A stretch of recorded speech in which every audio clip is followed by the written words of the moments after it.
I watched my parents dismiss my launch as not a real career until Forbes featured me. Then my answer to their sudden call changed everything forever. The stage lights burn into my skin as I stand alone at the podium, my professional smile fixed in place while cameras click and flash. This is it, the gray media launch, the dream I've carried since I was 12 years old.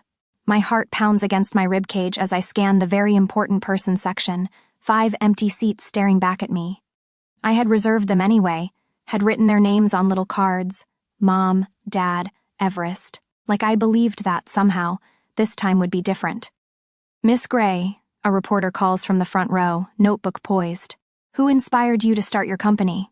The question hangs in the air. My throat tightens as I reach for the water glass, buying seconds to compose myself. Around me, the ballroom of the Westbrook Hotel waits. 200 industry professionals lean forward in anticipation. I set the glass down, my fingers trembling slightly against the cool crystal. Maybe, I say, my voice softer than intended. It came from knowing what it feels like to be forgotten. The room falls silent. Cameras click frantically, capturing the moment my carefully constructed facade cracks. I don't cry. I learned long ago that tears accomplish nothing in the Gray household. The memory surfaces unbidden. Me at 12, cross-legged on my bedroom floor, toy microphone clutched in my hand. I had saved 3 weeks of allowance for that microphone, a cheap plastic thing with a cord that connected to nothing. But when I spoke into it, I imagined my voice traveling to people who wanted to hear it. And in breaking news, I whispered to my audience of stuffed animals arranged in rows. Soraya Gray reports that dreams come true if you work hard enough. The sound of cheering erupted from the living room downstairs. My father's booming voice cut through the walls. Did you see that catch? That's my boy. That's a Gray man right there. Football highlights again. Everest's sophomore year game against Central High played on our TV at least twice a week. I pressed the microphone closer to my lips, raising my voice just a little, determined to finish my imaginary broadcast. My bedroom door cracked open. Mom poked her head in, finger pressed to her lips. Honey, could you quiet down? Your brother's highlights are on, and your father's trying to focus. I lowered the microphone, but I was just... I know, sweetie. Her smile didn't reach her eyes. Maybe later, okay? You know how important these game films are. The door closed with a soft click. Later never came. It never did in our house. Everest's games, Everest's trophies, Everest's future. These formed the foundation of Gray family conversations. A son carries the Gray family name, Dad reminded me once when I asked why he never came to my school speech competition. He had ruffled my hair like I was still 5 instead of 14. Your brother's got real pressure on him, Soraya. You're the lucky one. Lucky. I roll the word around in my memory as I stand on this stage 6 years after college, watching the reporters scribble my quote about being forgotten. The irony doesn't escape me. I learned to record in whispers after that day when I was 12. I learned to dream quietly, to speak softly into that toy microphone long after it broke. The plastic cracked, but my initials, SG, still carved into the side. I would imagine listeners somewhere who leaned in close because they wanted to hear what Soraya Gray had to say. If I achieved enough, they would notice. If I became exceptional enough, even the Gray household would have to acknowledge me. I believed this with the fervent faith of a child, then a teenager, then a young woman. Understanding their dismissal meant it hurt less, I told myself. Being the daughter who understood while Everest demanded, this became my identity, my cross to bear. Senior year of high school, I sat at our kitchen table with college brochures spread before me, Northwestern's prestigious journalism program circled in red. Dad, I want to apply here. They have the best broadcasting program in the country. He barely glanced up from his coffee. That won't put food on the table, sweetheart. What about something practical? Business, maybe. Your father's right, Mom added, patting my hand. Those communication degrees are, well, they're hobbies, really. Maybe something more practical, honey. I applied anyway, got accepted with a partial scholarship, and watched my parents drive Everest to Arizona State for his full-ride football orientation. Boxes packed, everything new. We'll contribute what we can, Dad had told him, but with your scholarship, you shouldn't need much. My partial scholarship left a gap of $20,000. When I showed them the numbers, Dad's face clouded. That's a lot of money for a degree that might not lead anywhere, Soraya.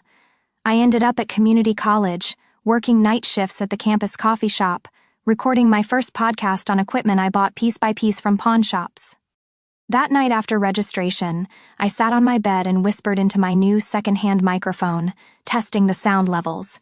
My voice was stronger than it had been at 12, less hopeful perhaps, but more determined. "If no one will listen to me," I said to the empty room, "I'll find those who will." 6 years and 50 million monthly listeners later, I stand on this stage, scanning those empty seats one last time before I continue my launch speech.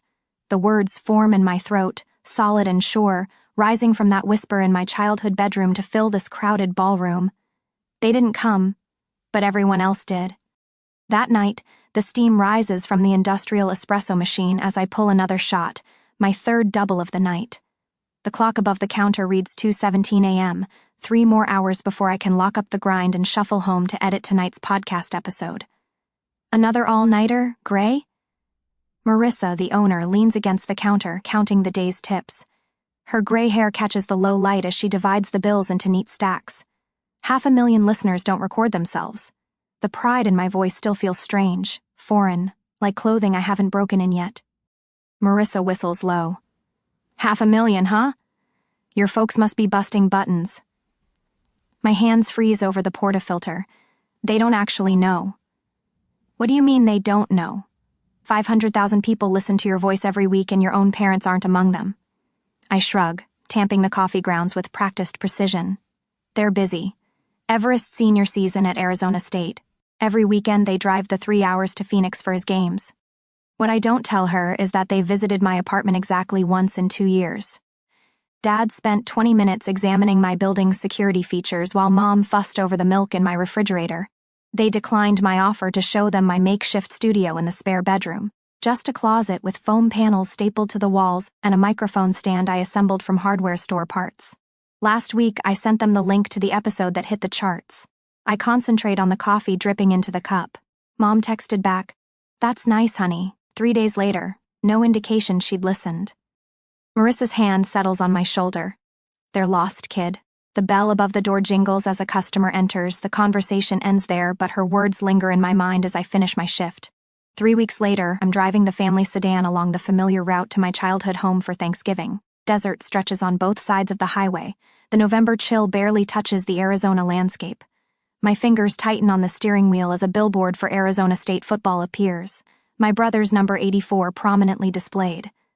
The Gray family driveway is crowded with cars when I arrive. Extended family already inside. The scent of turkey and sage greets me as I push open the front door with my overnight bag. "There she is," Uncle Richard booms from the living room. The career gal. "Still doing that little radio thing?" "Podcast," I correct automatically. "And yes." Dad appears from the kitchen, beer in hand, clapping me on the shoulder. "She's got a few listeners now. Hobby's taking off a bit, isn't it, Soraya?" "A few listeners. Last week, 513,942 downloads in a single day." "Where's Mom?" I ask, setting my bag down. "Upstairs. Go say hello." I climb the familiar stairs, passing framed photos of Everest in various football poses through the years. My own graduation photo hangs at the end, smaller, tilted slightly as if hung as an afterthought. I push open my bedroom door and stop cold. The room is unrecognizable, my twin bed gone, replaced by glass display cases filled with trophies. Shelves line the walls, holding footballs with signatures and game dates. Framed newspaper clippings cover the space where my bookshelf once stood. My mother stands in the center, dusting a particularly large trophy. "Mom?" She turns, startled. "Oh, Soraya, honey. I didn't hear you come in." Her eyes flick nervously around the room. "We've been meaning to tell you. With Everest possibly going pro, we needed some place to display all his accomplishments properly."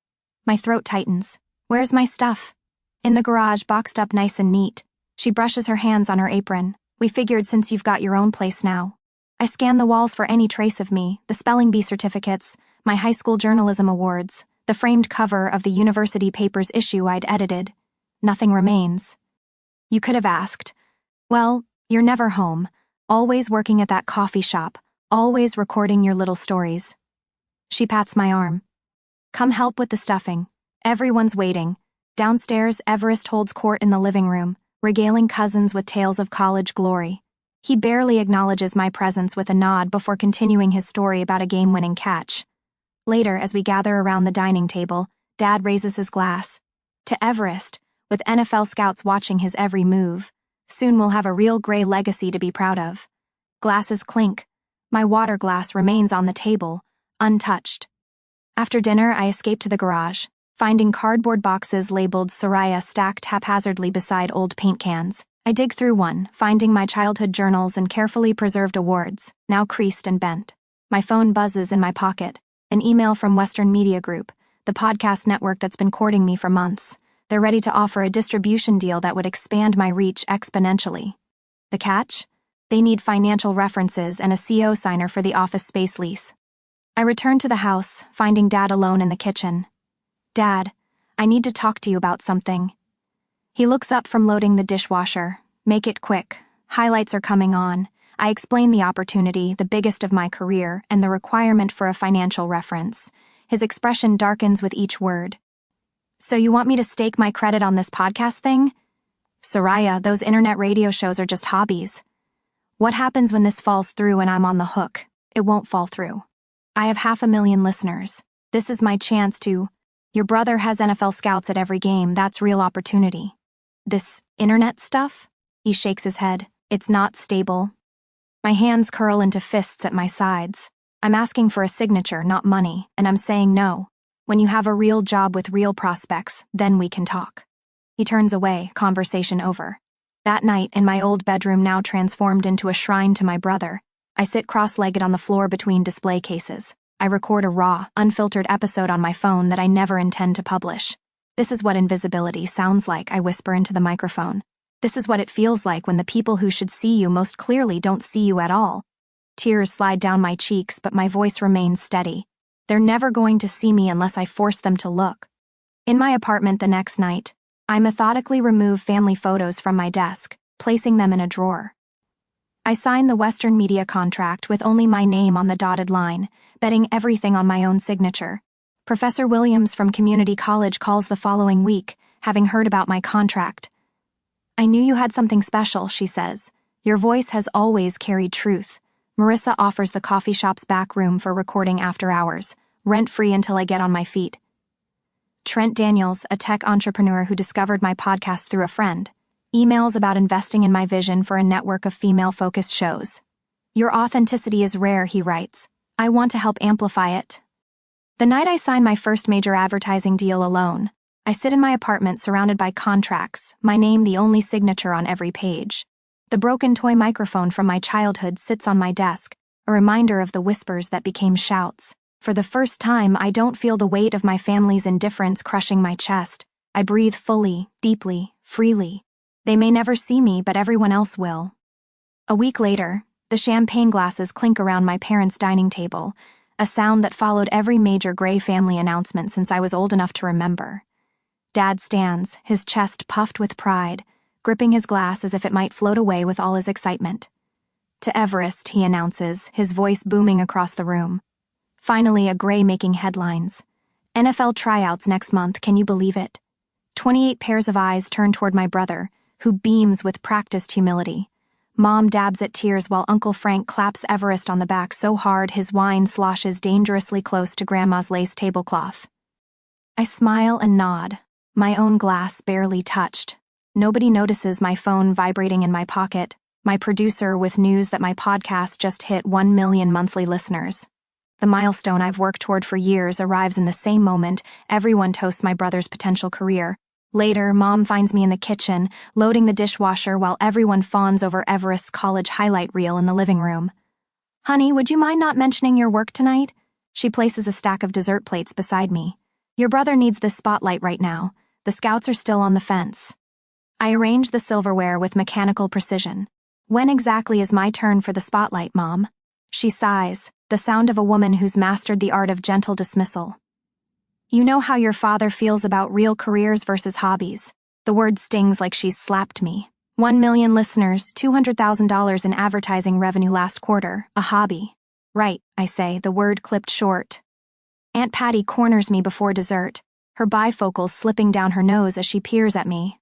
How's your little radio show going, dear? Podcast, I correct her, the same way I have 6 times before, and it's going well. We just hit... Did you hear Everest might sign with the Cowboys? She interrupts, already turning toward the living room. Your father's beside himself. 2 weeks later, I stand in my apartment staring at the press release draft on my laptop. Gray Media, my own company at 24. 5 shows under my production umbrella, studio space leased in downtown LA, and 15 employees counting on me. The launch event is set for next Thursday at the Westbrook Hotel. 300 industry professionals have RSVP'd. I need my parents there, not for financial backing, not anymore, but because some childish part of me still believes they'll finally see me.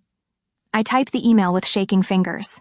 Mom and Dad, I'm launching Gray Media next Thursday at 7 p.m., Westbrook Hotel Ballroom. It's the most important day of my life.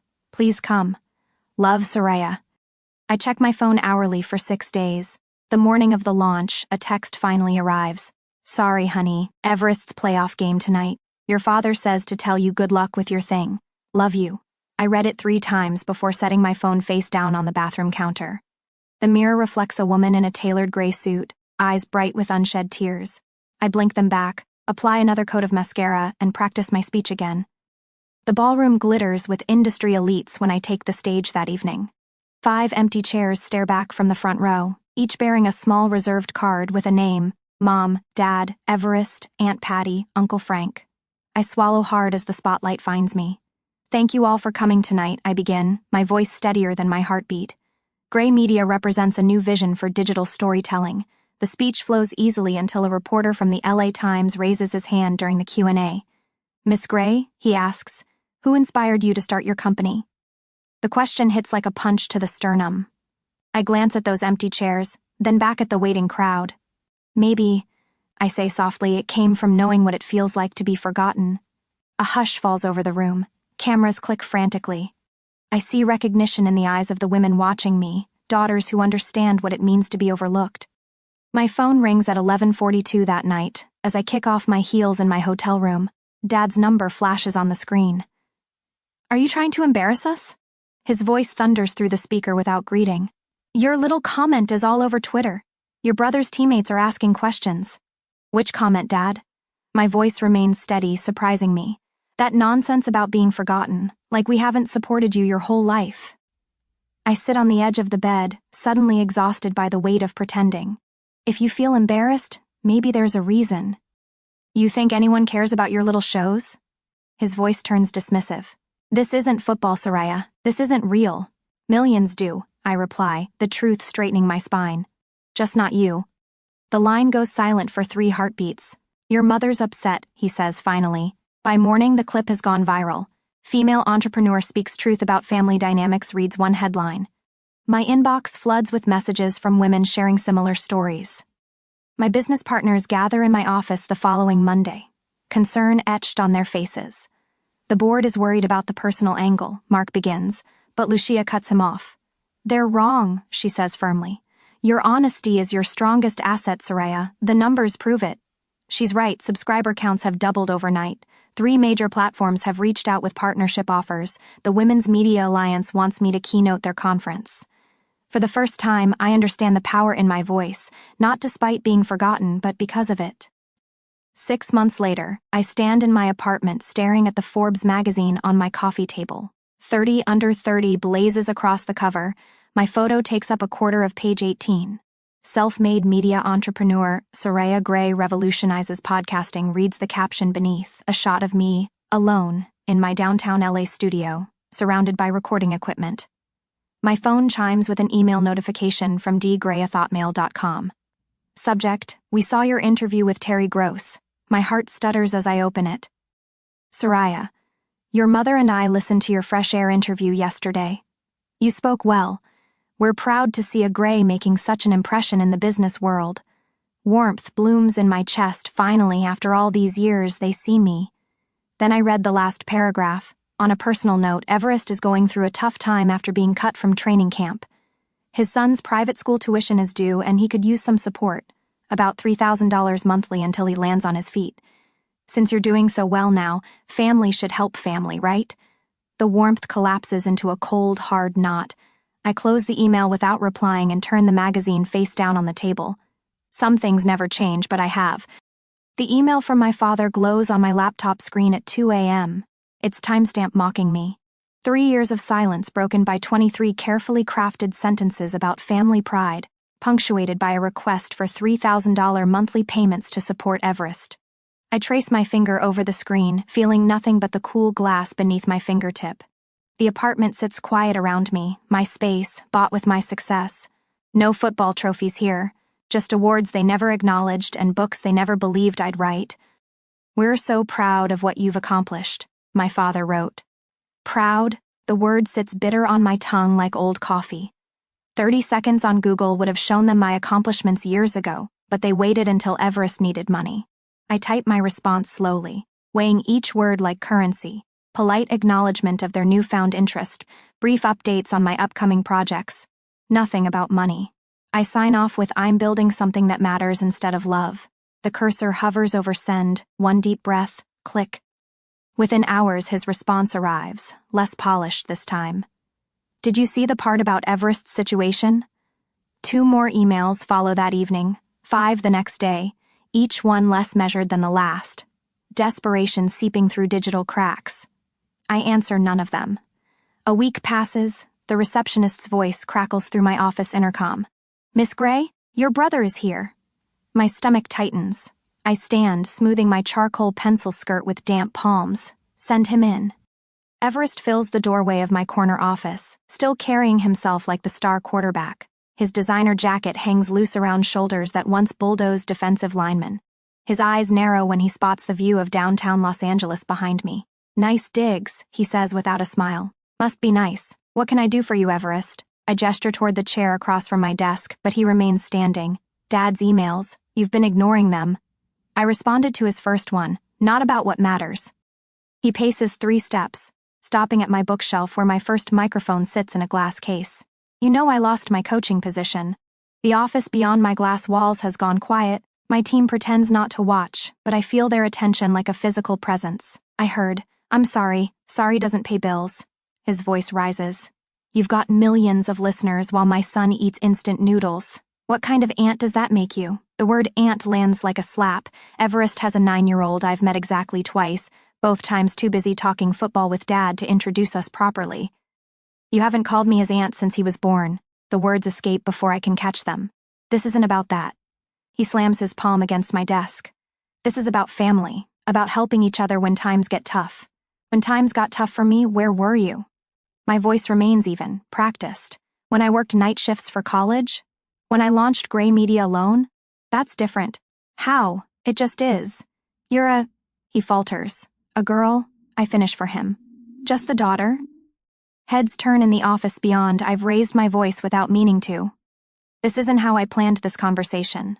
I take a breath, centering myself. "Everest, I built this company while you got full scholarships and NFL tryouts, while Mom and Dad attended every game and missed every milestone in my life." I stand straighter, meeting his gaze. "You can apologize, Everest, but don't turn me into your emotional ATM." His face reddens. "You've always been jealous." "No, I've always been invisible." I walk to the door, opening it. "We're done here." That evening, notifications flood my phone. Everest's Instagram post about selfish sisters who forget where they came from has gathered steam. My father's number appears on my screen 7 times. I let each call roll to voicemail. My mother's message arrives just before midnight. "Soraya, honey. Family takes care of family. Your father and I gave you everything we could." Her voice cracks. "Everest needs your help." "He's family." I press delete. By morning, the damage control attempts have begun. A producer I once met at a conference calls, mentioning my father reached out about potential family concerns that might impact my work. 2 advertisers receive similar contacts. My father has dredged up every loose connection to the media industry he can find. My team assembles in the conference room without being asked. Loyalty burns in their eyes like banked fires. They're trying to pressure you through business channels. My head of operations says, sliding a printed list across the table. "These are all the inquiries we've received. How do you want us to handle it?" My assistant's pen hovers above her notebook. I study their faces. People who chose me, who see my value without blood ties. Tell them all the same thing. Gray Media speaks for itself. Period. My mentor calls from New York that afternoon. "Your brother's quite vocal, online. Need anything?" "Just your continued support. You've always had that." He pauses. "You know you're doing the right thing, right? Boundaries matter." The validation wraps around me like a shield. Thank you. The office intercom buzzes again 3 days later. Miss Gray? Your mother is on line 1. My finger trembles as it hovers over the button. I press it. Mom? Soraya. Her voice sounds smaller than I remember. I wanted to call you myself, not through your father. That's a first, she sighs. I'm sorry we missed your launch. I should have been there. The apology hangs between us, unexpected and incomplete. I wait. Your father doesn't know I'm calling. She clears her throat. Everest is angry you won't help. And you? I'm trying to understand. A long pause. The things you said in that interview about being forgotten. Was it really that bad? The question stuns me. 30 years of invisibility, and she asks if it was that bad. Do you remember when I was 12 and you told me to be quiet because Dad and Everest were watching football highlights? That was just one time, Soraya. It was every time. Silence stretches across the line. When she speaks again, her voice has hardened. We did our best. Your best was reserved for Everest. I breathe through the tightness in my chest. I have a meeting now, Mom. After I hang up, my assistant knocks softly. Your cousin Becky called. She said your uncle is asking questions about what really happened. The perfect gray family facade begins to crack, tiny fissures spreading outward from the pressure point of truth. That night, I stand at my apartment window overlooking the city lights. My phone buzzes with a text from my father. This isn't how Grays behave. I type back the only response that matters, then I'll be a Gray on my own terms. I block his number before the message delivers, then my mother's, then Everest's. One by one, I close the digital doors.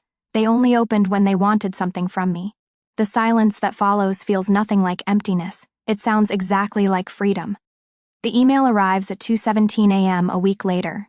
My computer screen illuminates the darkness of my bedroom like a beacon, drawing me from the edge of sleep. Dad's name appears in bold text. Subject line, your nephew misses his aunt. I stare at the ceiling, counting my breaths. 1 Mississippi, 2 Mississippi. My therapist calls this a grounding technique. I call it surviving my family. When my pulse steadies, I open the message. Soraya, your mother and I were hoping you might join us for dinner next Sunday. Everest is going through a rough patch with the divorce. His son asks about you. Don't you think you should set a good example as his aunt? Family takes care of family. You remember how we sacrificed for you. The laugh that escapes me sounds foreign in the quiet apartment. Sacrificed, as if letting me attend community college while buying Everest a new car was some heroic act of parental devotion. I don't reply. 3 more emails arrive by morning. Mother's plea mentions our little boy struggling, conveniently forgetting Everest is 31. Dad's follow-up reminds me that Gray family values include supporting each other. The final one, from Everest himself, contains a photo of his son holding a football with the caption, "He wants to meet his successful aunt." The manipulation is so transparent it should be laughable. Instead, it squeezes my chest like a vice. My phone rings during the morning production meeting. Terry Jennings, my top interviewer, raises an eyebrow as I silence it. Family again? She asks when the others leave. They've discovered I have money. I shuffle my notes, avoiding her gaze. You know that interview you did last week about family estrangement is trending. People connect with your story. Terry's voice softens. The press is asking questions about your support system. The industry rumors have already started. 3 separate journalists have emailed questions about why my family never appears at my events. A profile writer asked point blank about the untold story behind Gray Media. I could tell the truth, I say. The words taste like possibility. I could tell everyone exactly who they are. Terry touches my arm. You could, but is that the voice you want the world to hear? The question follows me home that evening. My apartment, the one I bought without a CO signer, without family help, feels different tonight. Less like a sanctuary and more like a war room. On my desk sits the planner for next week's recording schedule. Tomorrow's slot remains conspicuously empty, reserved for special content. The next evening, I power up my microphone. The red recording light blinks, patient and waiting. Unlike my family, it has always been there when I needed it. This is a special episode, I begin, my voice steadier than my hands. Names and identifying details have been changed to protect privacy. I pause, considering what comes next. The temptation to name them burns like acid in my throat, to finally force them to face what they've done, to let millions hear how the great William, Gray, and his athletic prodigy son treated the daughter who dared to succeed on her own terms. but that would make me exactly what they claim, bitter and ungrateful. Today I want to talk about what it means to be the daughter who was always loved last. My voice drops to just above a whisper. The one who learned to dream in silence because her voice wasn't worth hearing. For the next hour I speak without notes. About the 12-year-old girl with a toy microphone, about college applications and converted bedrooms, about launch events with empty seats. Never once do I say my father or my brother. Instead, they become a parent who couldn't see past gender expectations and a sibling raised to believe the world owed him everything. The power lies in what remains unsaid, in the story itself, achingly familiar to countless women who recognize the pattern. When I finish, I sit in silence for several minutes before pressing publish. The file uploads to our server with a simple title, The Voice They Ignored. By morning it has 1 million downloads, by evening 5 million.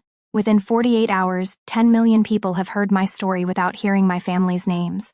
The first call comes from Dad at work, voice trembling with barely contained fury. "Take it down," he demands. "People know you're talking about us." Am I? I keep my tone conversational. I never mentioned anyone by name. Everyone will assume. "Only if it sounds familiar, Dad." The word feels strange in my mouth, formal and distant. Only if it sounds like something you'd do. He hangs up. Mother tries next, tears evident in her wobbling voice. "We've always loved you, Soraya. How could you say such hurtful things? I didn't say they were about you, Mom." Her silence confirms everything. Everest texts a single line, "Real family wouldn't air dirty laundry." I don't respond to any of them. Within days, national media picks up the story. The untold truth behind Grey Media's founder reads one headline, "America's Forgotten Daughters Speak Out," declares another. My inbox fills with thousands of letters from women sharing identical stories of invisibility within their own families. Industry colleagues send quiet messages of support. My staff works with renewed purpose, understanding now the mission behind our network's commitment to amplifying silenced voices. Later, I sit at my desk reviewing the week's analytics. The episode has become our most downloaded content ever. Comments flood our website, each one a variation on the same theme. I thought I was the only one. A notification appears on my screen. My brother has posted on social media a lengthy screed about ungrateful siblings and the importance of family loyalty. I close the tab without reading past the first sentence. His words no longer matter. Instead, I open a blank document and begin typing a response to one particular email from a 16-year-old girl who wrote, "How do I find my voice when no one in my family wants to hear it?" My answer flows easily now, not from bitterness or revenge, but from the quiet certainty of someone who finally understands her own worth. "Start by whispering," I write. "Then speak a little louder each day. The right people will listen, even if they aren't the ones you were born to." I sign my name and press send, feeling the last chains of obligation fall away. The family who ignored my voice for 28 years can now listen with the rest of the world, or not at all. For the first time in my life, their choice doesn't matter anymore.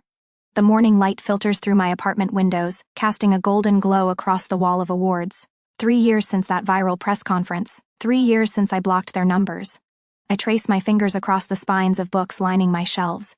Treasures I've collected one by one, each a small rebellion against the childhood home where football trophies were the only achievements worth displaying.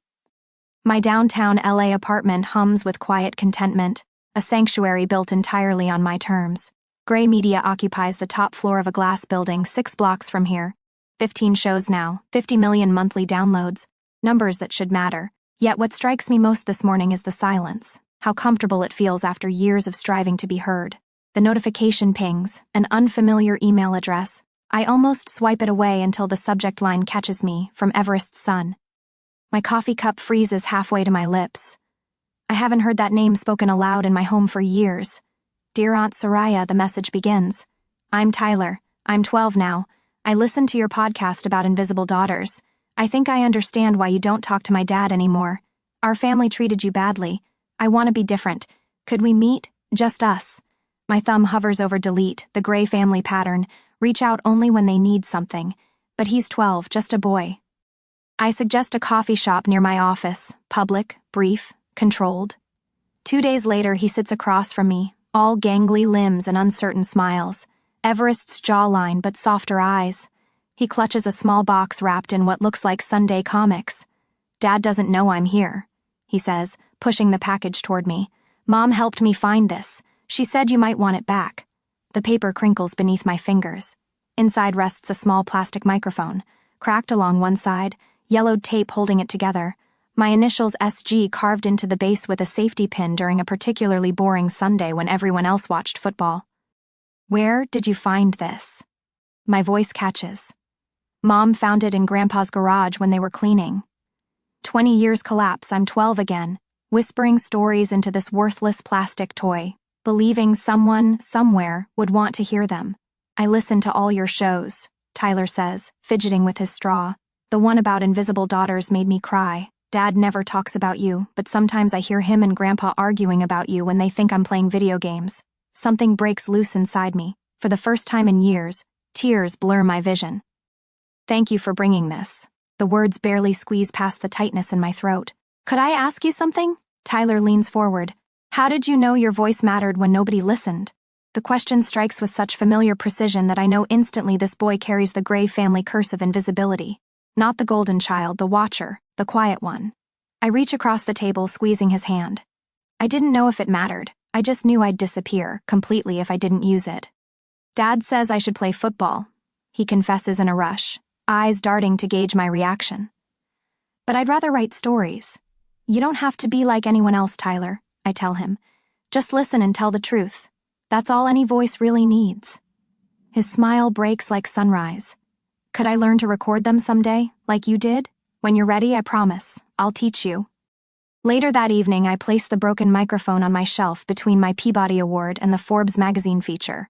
The contrast jolts me. Plastic toy beside crystal trophy, beginning and culmination. I press record on my personal journal, the one show no one else will ever hear. Not every wound needs an apology to heal, I whisper, cradling the microphone in my palm. Sometimes the greatest freedom comes from realizing how strong the silence made you. I pause, remembering Tyler's earnest face. And sometimes healing arrives through the ones who watched and chose to be better. My phone chimes with a voice message from a number I don't recognize. I started recording my own stories, Aunt Soraya. Tyler's voice, clear and hopeful. I smile as I listen. The cycle breaks, not with a shout but with a whisper.